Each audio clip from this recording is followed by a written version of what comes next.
It's time to talk some Calgary Flames hockey talk.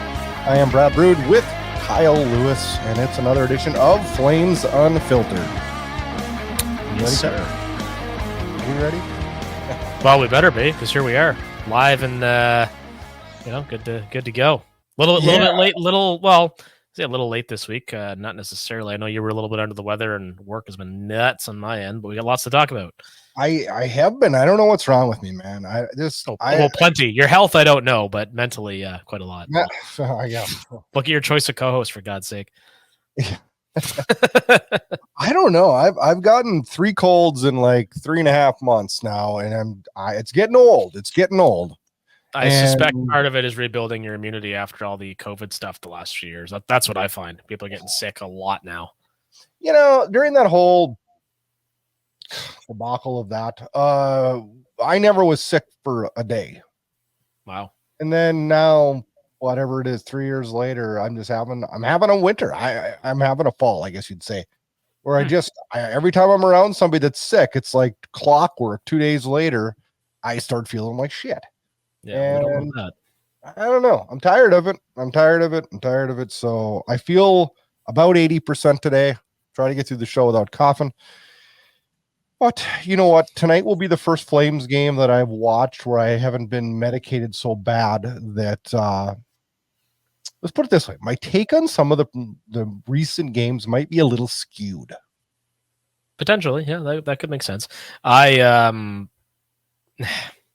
There's a lot to get into. One of which obviously will be the direction of the team, which is very skewed depending on your point of view. Before I get into that, I'm going to share something incredibly nerdy, which I haven't even shown you yet before we came on. But because I'm having my biggest month ever in my job in sales, I treated myself and bought the WCW World Heavyweight Championship. So for all you wrestling geeks out there, this belt weighs a ton. It's an exact replica. And it's a gratuitous waste of money. So it looks like an expensive gratuitous. Oh, it's expensive. And if the Flames somehow win the Stanley Cup, I will go streaking with only this belt on. I promise everyone.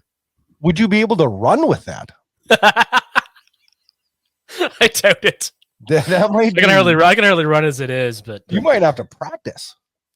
Yeah, dry land, man. Dry land. Well, I didn't even play hockey this week because I was Tuesday I had a work event. Tonight I have a work event. It's very it's holiday season, right? So it's a very busy time of year. Do you like the holidays? I sound like an asshole saying that. They're the ones that I have enjoyed. This is a really cop-out answer, I guess. The ones I've enjoyed have been the best times of my life, or right up there. The ones I haven't have been amongst the worst, which I think anybody can say especially for Christmas, right? Yeah, I think that's common. But I'm doing this thing now where I focus on what I have in my life, not on what I don't have. And I have a lot more in place than I don't. So I find focusing the positive makes it better. Focusing on kids who really enjoy Christmas, like my nieces. What about you? Are you a Christmas guy? We never talked about this. World Juniors. There is the World Juniors. I love my kids, and I love my wife, and I love my family. This is a very scary preface. Go on. But when holidays happen, like, people get weird. God, I hope my wife doesn't listen to this. She gets weird during the holidays. Like, everything gets crammed.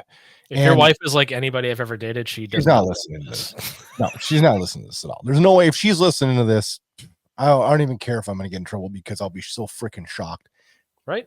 I'm really, really worried about this Christmas. There's a couple of reasons why. My wife's in some higher education for her profession, and finals are coming up. We are going on a 5 to 6 day Florida beach trip. Right. Yeah. The middle of December, which brings us back about 5 or 6 days prior to Christmas. I don't know what day, but I had to look at the calendar. And it scares the holy shit out of me because on a normal Christmas, things get a little stressful around the house, getting things buttoned down for the holidays. And now we're going to be gone, along with her having to study. Kind of like this may be some interesting shows in December for us. Oh, doubtlessly. I mean, with the direction of the team, perhaps the primary reason, but personally, yeah, it's always stressed. Yeah, and I mean, I was going, I had missed out on a few shows around this time last year for my own personal reasons. Like, it is a stressful time. There is a lot going on, and The nice thing for you and I both is when we do get to do this, it's very much an escape from our other jobs, our day-to-day livelihood, if you will. That's what I love about sports, and that's what's frustrated me slightly about sports the last few years, is because sports used to be my escape from the stupidity in life, the politics, the other goofy, stupid stuff in our lives, and unfortunately, it's crept into sports, and far too often. It does. It's far too often. So when people talk about that in sports, I just like, shut up. Let me enjoy what I grew up enjoying. Right. This is a great segue then, if I may, before we get into some Flames talk. All right. Oh boy, I'm scared where this is going. You know where this is going. So Corey Perry. Oh yeah. So whatever happened, which apparently involved alcohol, which these incidents often do involve, alcohol, drugs, whatever. So this is what frustrates me about the handling of this situation. And I'm not going to spend too much time on it, but Frank Saravelli went on a bit of a rant about the rumors and speculation, and I agree with 100% with what he said in terms of these rumors about Connor Bedard's mother and blah, blah, blah, blah, blah. Anyway, it doesn't matter. Silly. The whole reason that those rumors began, first of all, the internet's a cesspool. Sorry, go ahead. You were going to say? The whole reason those, tell me if I'm wrong here, finishing your sentence, which is I will. Impolite as possible. Yeah. But the reason that all of these rumors were even allowed to ferment on socials, you can see how I drug that in there, is because we coddle everybody now and we don't say what frickin' happens anymore. Exactly. He was a dumbass. Tell us how he was a dumbass so we can all move on. And we don't need to know every little detail. What we need to know is some semblance of what went on. And the other thing that they did, there's two problems with this from the Blackhawks organization. The first one is you cannot hold a press conference and ask if there's any questions if you're not going to answer the questions. You can't do that. So they did that. So they immediately opened themselves up. Oh, it's insane. The other thing is this is a franchise who knowingly, admittedly covered up a sexual assault. And they want the benefit of the doubt in a situation like this. Like, are you kidding me? I'm going to defend them in this one, though.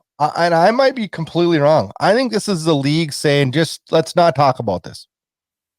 Oh, they have a habit of doing that, and that could be the case. Whatever the case, we're talking about a lack of transparency, which invites rumors. I don't condone, believe in, support any of the ridiculous, insulting, hurtful rumors that were spread, but that's what will happen when you don't address a situation head on. What happened to a world we lived in when people did stupid shit? And were held accountable? We're held accountable for stupid shit. Yep. Now it's like, well, we wonder why people do stupid shit because it doesn't even come out when they do stupid shit. Why stupid rumors get perpetuated in every circle of every fan base and every sport. It's embarrassing, but you're allowing this stuff to happen, and it's not okay. It's not okay. It's not. And I'm sick of the way things are in the world right now. But yeah. Do we want to talk Flames now, or should we keep talking about this? No, I think we're done with it. I think we said what we had to say. Let's talk Chris Tanev. Chris Tanev you surprised me on this when we spoke the other day, so please go on. Okay, and I have a question for you, and I'm going to preface this by saying that I'm the biggest Chris Tanev fan ever. I was super happy when we acquired him. I am just dying to trade him right now. And it's not because of his play. And it all came back to me even more the other night in Vegas when he blocks a shot with his mouth. And how he survived and skated the next day is beyond me. But I am so deathly afraid of him getting injured now and us getting zero for this. When I would be, as much as I love him, afraid to re-sign him long term. If he wanted to go on a 2-year deal, I'd probably do it. But every game I just find myself, he went down in the corner again. We got to move this guy. We got to move him. He's like a piece of china out there. So like Tanev obviously has a lot of value around the league. And is a very highly regarded player for a variety of reasons. Leader, very strong defensively. And as I've often said, way better when the Flames acquired him than I thought he'd be. So there's a lot of backlash on X, Twitter, whatever, and everywhere else about like the Flames purportedly stopping trade talks, but I don't think stopping trade talks because of improved performance is the same thing as talking extensions. Do you think that the Flames management's like, hey, let's make sure everybody on X knows what we're doing? I don't think they've stopped trade talks on anything, and I don't think they've stopped extension. I mean, I believe they put extension talks on hold. Yep, which is fine, but I don't think trade talks have stopped. As a matter of fact, I texted you yesterday about Tanev, and I said my gut tells me he's gonna move. Yep, yeah, and I'm inclined to agree. I'm not sure the timing of it, but yeah, he's gonna move at some point. Okay, and I may have been a little bit premature in what I text you because here's what I was thinking. I know Vancouver wants him. I've heard it talked about by very credible sources that Vancouver's one of the teams interested. Yeah. Then they traded Beauvillier, which cleared cap space. Like, yes, it did. Interesting. Yep. And then I see the Flames are recalled Jordan Osterley. And I'm like, well, if Tanev's not hurt from taking the puck in the face, why are we recalling him? Well, the easy answer is long-term seventh defender insurance. And I understand that. Yeah. So that, I mean, that's a safe answer. Why him? Oh, because he has lots of experience in that role. But that doesn't negate what you're saying, because obviously it's still a distinct possibility somebody gets moved. I just don't think it's appropriate, if you're looking at it from the Flames' perspective, I don't think it's appropriate or merited, rather, to look at the team and say, oh, like, what do you mean they're not going to, they're not looking at trading money right now? Why the hell, like, if there's a great trade out there, you got to take it. Obviously, if it's loaded with prospects and picks, or it makes sense for the team. But I mean, they were in a playoff spot. If they beat Dallas, they'll be 500. Well, they might still be. Let me pull it up here But they're right in the mix, which is what they want to be. So, for them to go ahead and trade everybody, which I still think they're going to, just closer to the deadline when their values will be more inflated. I mean, I hate to say this, Cal, even if like we're sitting a week before trade deadline and we're in a playoff spot, I still think we have to capitalize at least on 2 of the 4 assets, don't we? I agree 100%. And I mean, look, it's that age-old story too. Look at Noah Hannafin on track for a career high in goals and playing fantastic. The same thing it's always been. It's a contract year, the play bump for the pay bump. Like, I just kind of made that up. I'm sure somebody we're a point out. Okay. So, but tonight we win, we're back in, and we're 500 with, and it's also, you pointed this out last week, and I'm just going to follow this up. So you'd indicated how tough the Flames schedule is going to be for the remainder of the season, and in particular the next few weeks. And it was on, is that the Sportsnet or the Athletic? I read they have, bar none, the hardest remaining schedule in the league. We had a lot of our crappy teams right out of the chute, and we lost. Yeah. And you know what, though? I'm going to sound like a complete hypocrite, because last week I said the next 10 games are going to be telling and very difficult because they are against the top teams in the league. Yeah. But you know what? Just like last year, what games do we play the best? Top tier opponents. I would argue that whatever night, when did we play Monday night? Monday night's Vegas game might have been our best game of the year. Now, that was a lot of cold medicine that night, but it probably was. I watched that game, and it's funny. My father commented recently, he's like, he's a big Bruins guy. He's like, oh my God. He's like, the Bruins are losing to all these inferior teams, and a lot of good teams will do that. Mm-hmm. It's always like, if they're not taking them seriously. I don't know if that's the case, but there's a lot of parity in the league, obviously. But yeah, it's other than our atrocious power play, and I mean atrocious, this team has been pretty damn good lately. So do you want to explain that to me? The power play? Yes, you told me the power play was going to be great this year. I expected it to be, and I still think it's going to turn around. I really do. But it's the lack of finish and some poor personnel deployment. Huberdeau still has to get going more than he has, obviously. But like, I don't want to see Dylan Dubé on the power play ever again. That's not a good move. No. Sharangovich is heating up, so there's some possibilities there. You want to know why our power play isn't very good? Because it's not because we don't move the puck well. We move the puck well. Is the power play, system itself bad? No, I don't think it's that bad. It's really hard to have a good power play if you don't have a high-end scorer, right? Yeah. Well, look at all these guys make all their hand in the power play. Stamkos, Ovechkin, Like, Draisaitl, McDavid, they make hay in the power play all the time. Does Lindholm make hay? No. Does Huberdeau make hay? No. Does Kadri make hay? Gets a grinder goal every once in a while. They're all better at even strength. That's the problem. I mean, I hate to friggin' say this, but Sharangovich is probably our biggest sniper. So let me ask you that. You're probably right. I don't know why I say that. Well, why do I even say that? Because 2 weeks ago, I wanted to bury him in the minors. So how do you, great segue then. How do you, in hindsight, good old hindsight, how do you look back on that trade for Toffoli? I think it's fine. Because you never bitch much about it anyway. And because I thought, what are we going to get? First of all, I did not want to re-sign Toffoli because I think last year was his big bang, and he surely wasn't going to replicate that again. And I surely wasn't going to write him a check based off what he did last year because he's not doing it again. No. And I was right on that because he's been junk in New Jersey. So, getting Sharangovich, is it a risk? Heck yeah. Do we know what he's going to do? Not at all. But he does a bit of everything, though, is what we're finding. Right now, I watch him, and the more I watch him, and what I've seen lately, he makes me smile a lot more now than makes me mad because he's playing pretty damn good. Yep, absolutely he is. And now, let's talk about this for a minute because this was all the talk on Flames Talk after the Vegas game, the post game. AJ Greer of the handful of moves Conroy's made. That was a fantastic move, and he's a good interview. He was a really good interview. Tell me, Nate, you're good with stuff like this. Tell me the last waiver pickup we had that has been more successful than AJ Greer. Oh, I'm on the spot now. I got to think about this. And that's probably a really unfair question. I'm thinking about all the guys that we lost on waivers that we shouldn't have, like Yusuf Alamaki, Paul Byron, et cetera, et cetera. The last waiver pickup. I don't know. I can't think of it either. So I don't know. I'm going to try to look one up while we're having this conversation because that's a really interesting question. It's hard.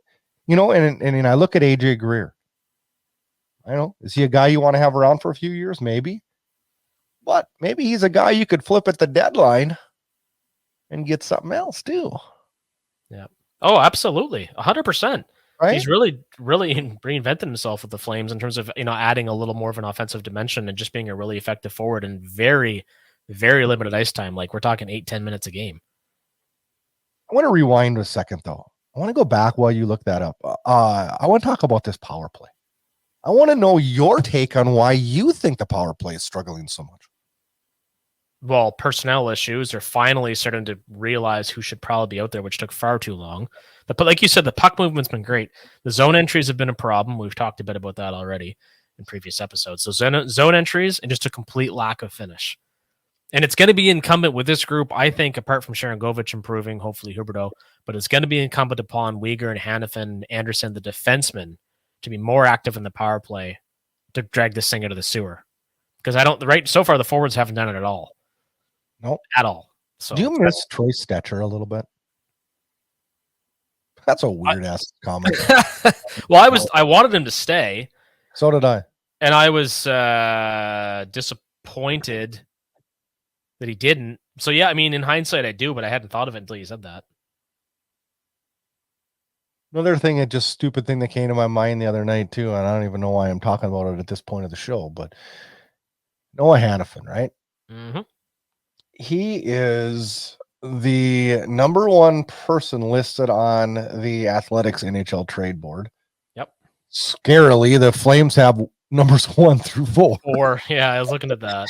So, which is good actually. That's good. That's something to be happy about, right? Yep. Noah Hanifin. Is he? We've heard, you just said a minute ago that he's on pace for a career year.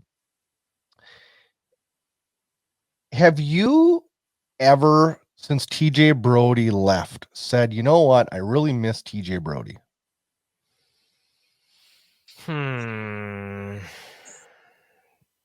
I don't think so. Do you think 5 years from now you'll ever say, I really miss Noah Hanifin? Maybe some moments.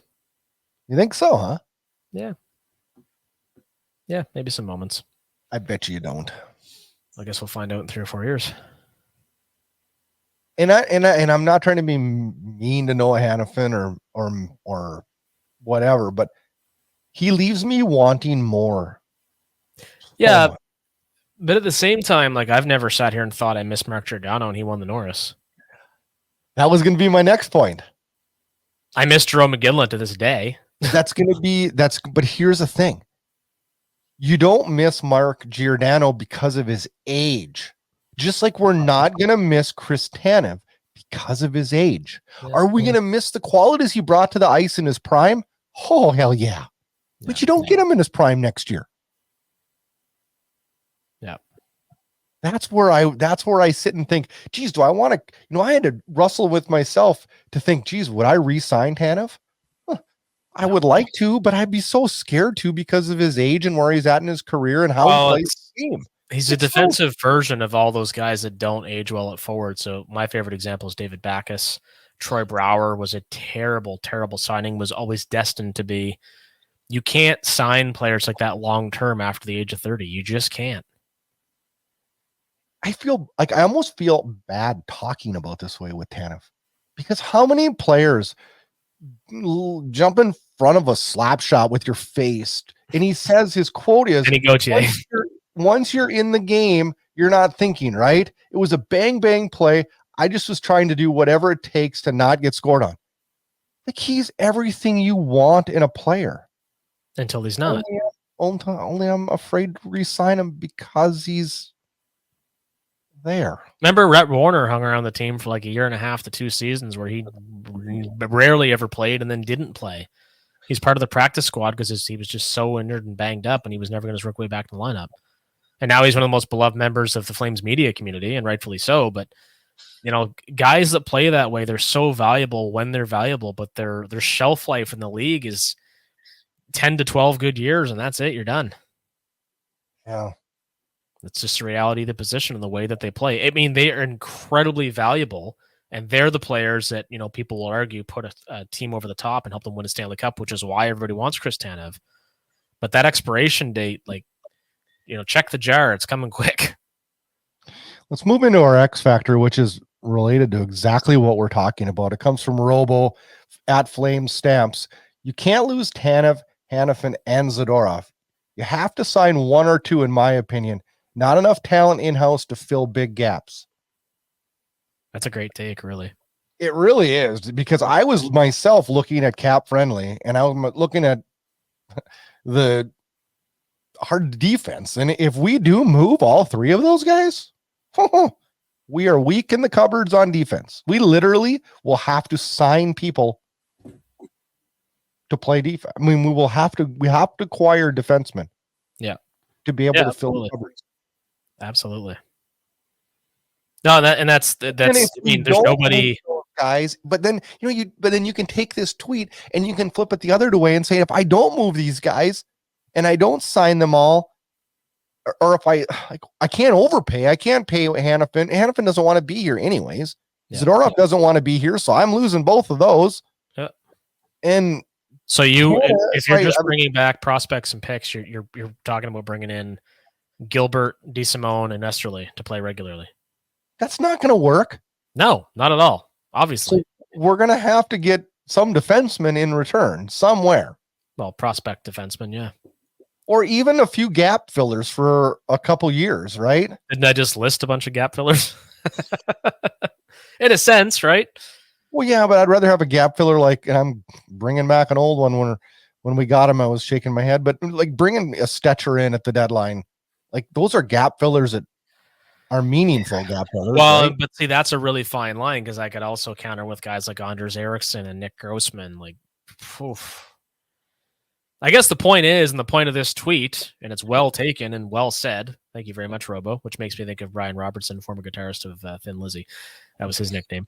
But anyway, point being is that he's right. We would not be able to ice NHL caliber defense pairings if we trade these guys for draft picks or forwards, or you got to get, and even our promising young D like Jeremy Poirier has been hurt, in his first professional season, coming off Memorial Cup win with the St. John Sea Dogs. He's not going to be NHL ready. I really don't want to throw him, as much as I'm looking forward to having him part of the team. I don't want to throw him in minutes that are over and beyond what he can handle as a you first. want him to play with a guy like Tanev, like Shillington did, right? So do you God, so now I'm really, it gets you thinking though. Because if Zadorov wants out and rumor has it Hanov, first off, I think Hanov was going to be too expensive even if he doesn't want out. Yeah, I agree. I mean, do you talk to Tanev and say, listen, dude, we need you for 2 years. I know you probably want 3 or 4. I can't give you that, but I can give you 2 at whatever. Well, we did it with Backlund, so it's possible. I don't know. Proven it's possible. I wouldn't say it's likely because the market conditions and the reality of the game, but scares me though. That's how I'd approach the conversation. But I mean, otherwise, it's like, look, man, we're going to ship you to a contender for the best return we can get. Yeah, you want to come back in the summer, we can talk then. That's a possibility too. Yeah, that is a possibility. And realistically, that might be the most preferable option, but we'll see. Oh, it'd be the most preferable for us. Yeah, but it still doesn't negate the problem that and the stress we talked about before the season even started. What happens if we're in a playoff spot and it's going to be hard to open the doors and let all these guys go out? I mean, oh yeah, 100%. Yeah, it's going to be hard.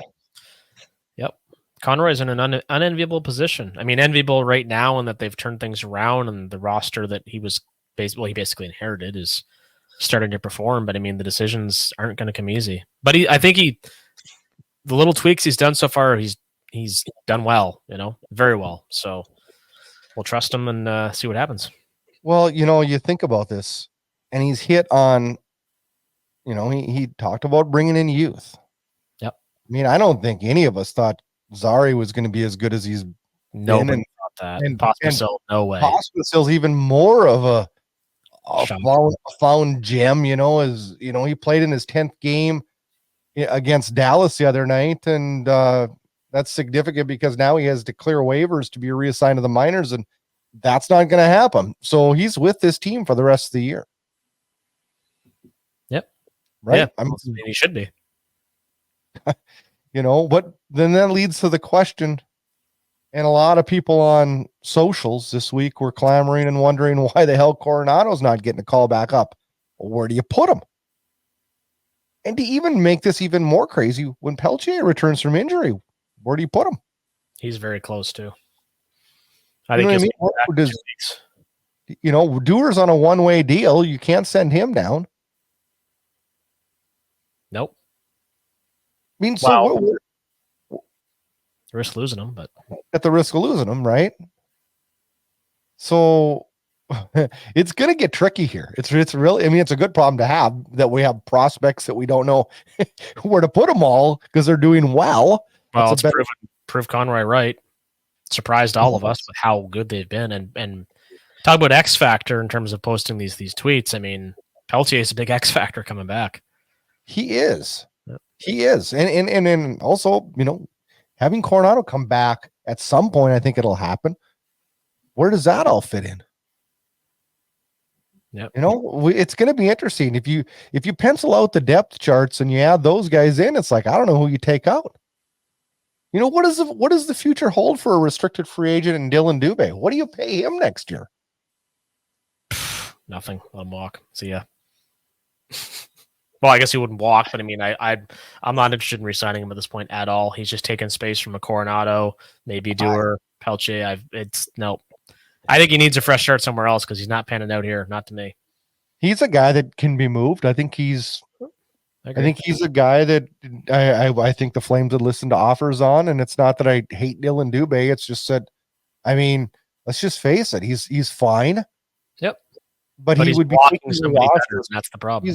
That's the problem, So where does Dylan Dubé go? I love his versatility, but he's going to want probably $3 million, $2 million, $2.5 million, $3 million. I don't have that for him right now. Yep. If not more. I don't know. I guess I'd have to look at comparables on that, but I don't know. I'm interested to see how that all shakes out. What did you think of the EBug situation of the night with Dustin Nickel? There's so many scares about him having to go in. It was ridiculous. It was almost like a running joke. Were you scared? Well, yeah. Vladar got run over by a Uyghur. He got run over by one of the Knights players. I forget who it was now. Did you not? Weren't you kind of like, oh, bring him in. Let's do it. I wanted to. Oh, I mean, there's a huge part of me who wanted to see it, but I mean, ultimately, whatever. He was a great interview, and I mean, he got to keep his jersey, which that should be the league rule anyway for an EBug. Did you not recognize him? And I was like, why do I recognize this guy? But he had also been on the bench for the Capitals in Calgary too. Oh, had he? Yeah, I didn't know that. Yeah, because when I saw him, I'm like, dude, this is a guy. I freaking know who this. I remember this dude. Yeah, that's funny. Yeah, no, I didn't realize that. Yeah. Did you listen to the interview with him post game on Flamestock?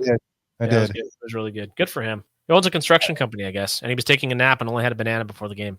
Of course, I wouldn't be able to hold food down if I was in his position either. So, did you hear the stick story? I can't even remember where I heard it. If it was on Flamestock or maybe it was on Barn Burner. I don't know. They were talking about a couple of the players were going to the bench and they looked at the goalie sticks, and one of them said Parsons, and one of them said, who's the Russian guy we had recently? Yeah. He's on reaching now. Zach. Oh, Zagadulin? Zagadulin. Yeah. They had two goalie sticks sitting there with those names, and a bunch of the players were like, what the hell are these sticks doing out here? You know, I guess the only stick that Dustin Nickel had broke in warm-up. So if he was going in, he was going to have to use a stick that was somebody else's. They probably forgot to take it with them. Yeah. I don't know. It's interesting to, it's an interesting thing. I feel like it's something that's got to get fixed, especially for goaltenders, but I don't know what the fair way to do to fix it is. I have no idea. I mean, in Calgary's situation, ideally they could have just called Wolf up because I think he was in Calgary at the time but that's also an unfair advantage for the Flames to have their junior team in the same, or the minor league affiliate in the same city. So it's a little bit ridiculous that, guys with no professional experience can play that role. Obviously, I'm going to say it doesn't happen often, but we had, the Leafs had it happen with, what was his name? Dave, Scott Foster in Chicago. He's played twice, hasn't he? I just remember the one game against the Jets. Yeah. Who's the guy for Carolina that friggin' won the game? The Zamboni driver. Yeah, that was David, like in the Toronto game, but it's for Carolina. Yeah, jeez, what the hell? Yeah, we got to look that up. That's embarrassing. Yeah. His wife was hilarious on Twitter. Yeah, jeez. They were talking about it. Bruce Boudreau on NHL radio. David Ayers. Yeah. And all right, Bruce Boudreau. Yeah. Bruce Boudreau was saying that, this wasn't a deal back in the day. We just always had a player on the team that was like, freaking shit hits a fan, you're going in. And he says, we do that in pickup too. We have guys like, I mean, if we were to play pickup tonight and like we have no goalie, but we have the gear, I'd put it on. I don't care.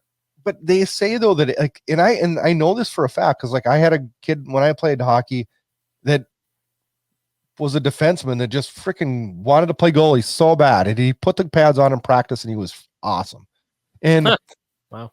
And he Bruce Boudreau said it. He's like, every team has a guy that just freaking was a ball hockey goalie that loved it and wants to do this. And he said a lot of them actually have goalies that are not. They've done it. Believe me, he said they screw around a lot and they've had the pads on. So yeah, every team has them. Yeah, that's what they used to do back in the day. It was just put the pads on. Yep. Yeah, it's a weird situation. It really makes the NHL look like something of a joke, which is something they do to themselves all the time anyway. So maybe we should just leave it be because that's what we expect of them.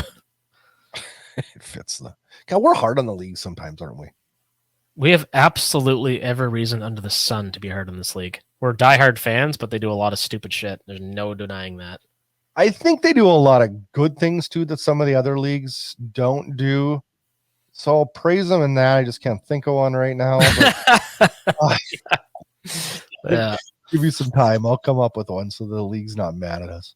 Yeah, exactly. Couple wins here over some key opponents as we beat Dallas 7-4. We lose 3-1 to Colorado, and then we beat Vegas 2-1 since in overtime since we last talked. The Vegas game stood out as a really good game. I was not enamored with how we played against Colorado, No, and the Dallas game was just batshit crazy. Yep, that was fun, but it was crazy. It was a fun game. Not how you draw it up, obviously, which is the biggest cliche I'm going to throw at you today. What did you think of Dan Vladar the other night? Utterly fantastic. His best game as a Flame. You think it was his best as a Flame? I remember a game in Toronto his first year that was freaking good. Oh, yeah, where Shillington had the chance in overtime. It was 2-1 loss. Yeah, he was fantastic then, too. Yeah, but, I mean, I give the edge to this game because this was a win. This is a big win, too, against a Vegas team that's had trouble scoring as of late. Yeah, but 2 big points that just kind of gets Calgary back in the mix and gets us thinking about, possibilities, right? Tonight, probably about the same time I'm releasing this podcast. The podcast will probably come out a little bit before the game, but Dallas comes to the Saddledome. They're 13-5-2, second in the Central, and we sit in fourth in the Pacific. So it looks like Ottinger against Markstrom tonight. Ottinger scares the Jesus out of me every single time we play him now, and I probably will say that till the end of time after what happened in the playoff series. But this is going to be a fun week of hockey as Vancouver comes to town on Saturday and then Minnesota Tuesday. And I don't know why, but I love when the schedule is a Tuesday, Thursday, Saturday, Tuesday. It's a rhythm, right? It fits my schedule really good, and I get to really sit back and enjoy those games then. So I'm looking forward to this weekend. Yeah, as you should. Yeah, it's going to be fun. The Canucks game will be a really good one. And I mean, hopefully tonight it'd be nice to hit 500. So cross your fingers and toes. It is an important marker. It seems like you just, I don't know. You feel a whole lot more positive when you're over 500. But things that have got me feeling more positive. I love Sharangovich's game lately. Kadri has been good. One thing I did before we jump on out of here, Connor Zary has been, I think, very, very good. Has performed well above what any of us could have anticipated. But he saw some reduced ice time over the last couple of games, especially in the third period. Yep.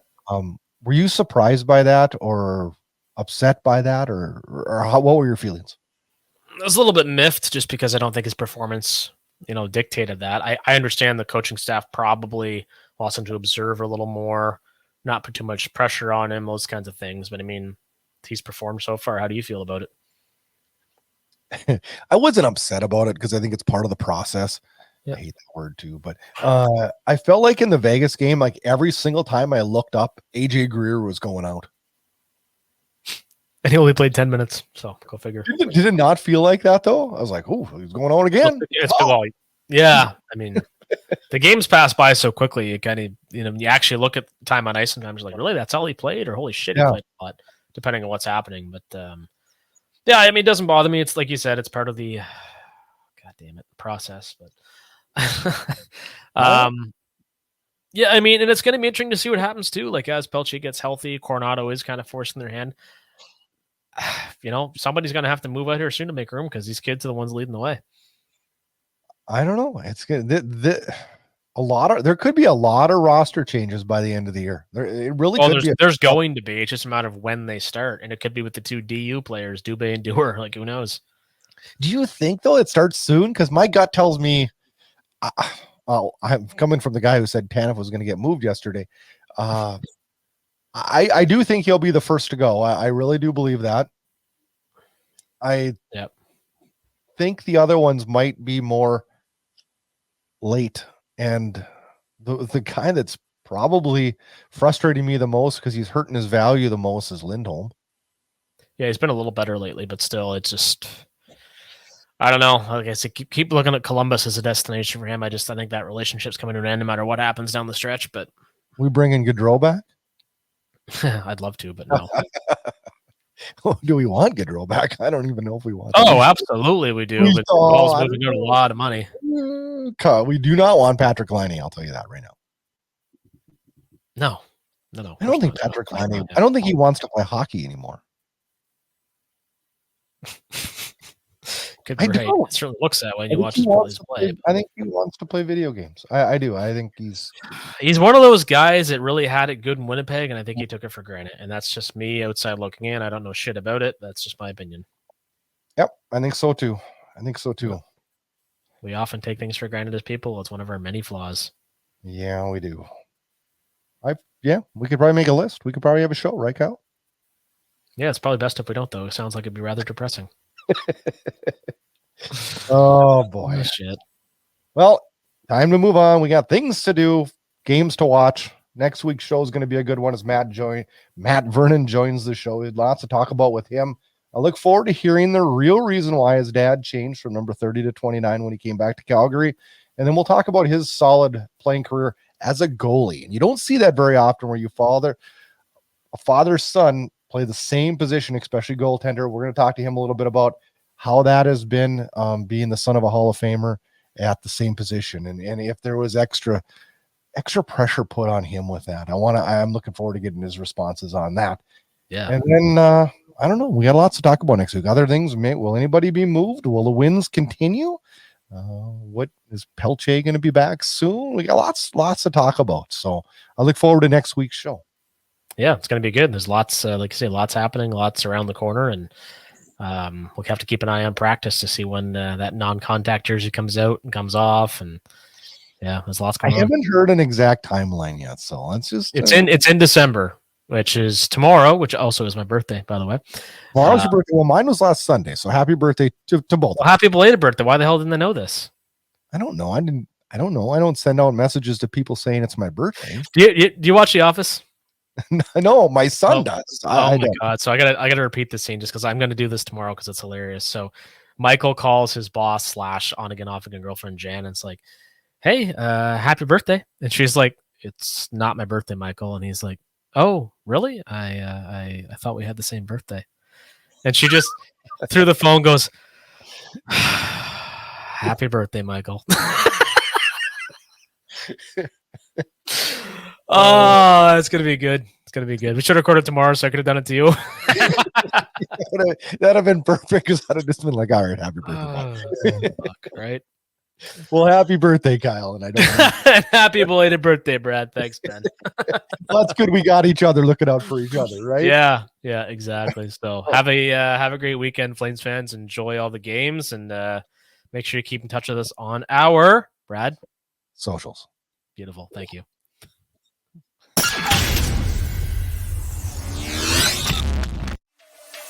Thanks for listening to Flames Unfiltered with Brad Burud and Kyle Lewis, your source for unfiltered Calgary Flames hockey talk. Keep it locked on flamesunfiltered.ca. Subscribe where you get all your podcasts to never miss an episode. Flames hockey talk every week, presented by Inside Edge Hockey Media Group.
I hear she's still getting around.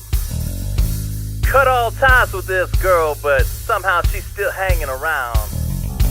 Been all over this country, but I still find her messing around. She's just lining them up and knocking them down, dealing out that grounded pound.